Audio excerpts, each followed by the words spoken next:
Coach, please stop. I came here to learn how to drive, not to have an affair. Inside the instructor's car because I kept failing to control the clutch. Coach Reeves, who happened to be my husband's friend, made me sit on his lap to teach me.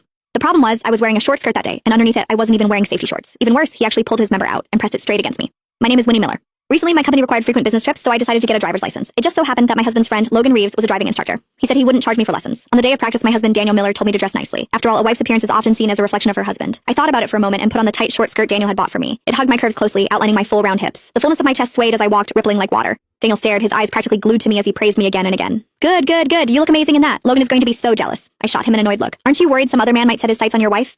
After pulling on my stockings, I headed to the driving school. When I reached Logan's car, I bent down and knocked on the window. Coach Logan, I'm here for my driving lesson. Logan rolled the window down, his eyes fixed straight ahead. I lowered my head and immediately realized why. When I bent over, my skirt had ridden up, exposing a large patch of fair skin. I quickly covered myself with my hand. You're Winnie, right? Get in. Daniel is my buddy. I'll make sure to teach you properly. I guarantee you'll pass in one go. After I sat in the passenger seat, he patted my thigh. Watch carefully. Left foot presses here, right foot releases. When the car starts to shake, that's the friction point, the half clutch. Come over and try it. After stepping on the clutch, I couldn't control the pressure properly and stalled the car. I tried several times, but it stalled every time. Logan couldn't watch anymore. He grew impatient and directly placed one hand on my thigh. I didn't know if it was my imagination, but his broad palm seemed to deliberately rub against my stockinged thigh. My nerves instantly tightened.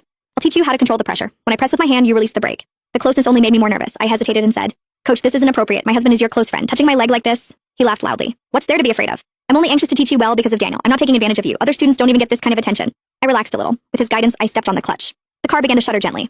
Suddenly, his hand pressed down harder, gripping my thigh firmly. Don't move your foot. This is the point. Then slowly release the brake. This was the first time in my life that another man besides my husband had touched my thigh. Even through the stockings, I could feel the warmth of his palm. A strange flutter stirred in my chest. My nerves snapped. I released the brake too quickly, and the car lurched forward violently. Logan slammed on the instructor's brake. The sudden force threw my body forward. His hand slid straight under my skirt. My entire body jolted as if struck by electricity, numb and tingling all over. The humiliation was overwhelming. Logan withdrew his hand and looked at me. You have to release it slowly. Don't be nervous. Let's try again. I took a few deep breaths. This time, the car finally started smoothly. Next came reverse parking. That completely defeated me. I tried again and again, yet the car never went in properly. Either I crossed the line or parked crookedly. Not once did I succeed. Logan shook his head. With skills like this, you could practice for 10 years and still not get it. His words made me anxious.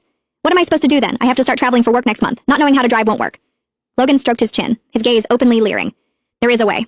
Sit on my lap. I'll teach you, step by step. You'll learn fast. My heart skipped. Sitting on his lap was far too intimate. If Daniel found out, there would definitely be trouble. Isn't that inappropriate? Sitting on your lap is too close. Daniel probably wouldn't agree. Logan took out his phone and called Daniel. Hey Daniel, Winnie has been practicing for 3 hours and still can't get it. I'm thinking of having her sit on my lap so I can teach her step by step. Do you agree? To my shock, Daniel agreed without hesitation. I trust you. As long as you can teach her, sitting on your lap is nothing. Then he hung up. A ball of anger swelled in my chest. How could Daniel be so careless? He didn't even mind his wife sitting on another man's lap. Since he felt that way, I decided not to hold back either. With a sense of retaliation toward Daniel, I sat down on Logan's lap. I deliberately shifted my hips back. I could clearly feel something hard pressing against me. My face instantly flushed. Logan was unbelievable. I felt harder than steel, unlike Daniel, who had been limp and useless for so long, leaving me unable to feel like a woman. I held the steering wheel